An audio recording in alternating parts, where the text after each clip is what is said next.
This isn't happening anywhere else on Earth. No, not This hum. Now, have they recorded the hum on audio? that. I don't know. Okay, We'd have to look that up. 'Cause I know in the documentaries they just did a bunch of eyewitness. they got documentaries on this. They have documentaries on the Taos Hum. So because you'd want to start ruling stuff out, you want to know if it's like the same recurring value. So Those microphones that are super sensitive.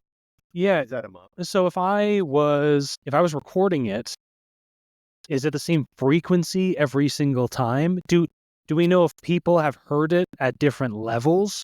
Well, my thing too is, we know we're here in Santa Fe. We know between the labs, there's supposedly an underground train. I don't doubt that at all. And I was in my house once, and I had a glass of water, and I looked down at it because I could kind of feel something. And there's not a lot of seismic activity here in New Mexico, like earthquakes. Not that I know of.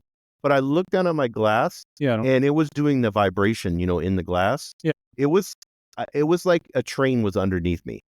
That's all I can explain. And I was like, this makes sense. I had heard about this before. And if you're working on top secret projects, obviously there's different levels here at the labs.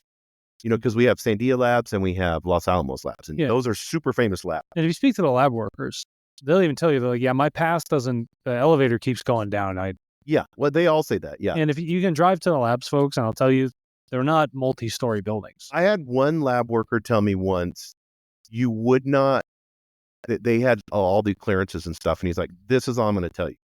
I kept hammering on the question. Yeah, you have to. And he was like, and he knew I was in the Marine Corps and had clearances and stuff. And he told me this. He said, and I thought this was interesting. He goes, if you saw what we were working on, your brain could not fathom it, and you wouldn't believe it. Like, he's like, there's no way that you would just be like, oh, okay. He goes, it is so far advanced, the stuff that we're working on, that you would just be like he's like, you can't comprehend it. It's too much of a jump. Yeah. Because they know how it got to the point of advancement, but you'd be like, what the fuck? That's why I think a lot of these sightings are way high advancement. And we've scaled, obviously, from the 1940s. Why do you think sightings have increased? It's probably us. It's us. Yeah. That would be my guess. It's our military. It's a fucking saga. We have billions of dollars. We're spending most of the budget. Yeah. Because if you're an evolved 4th, 5th, 6th density, you're going to have cloaking. It's going to be so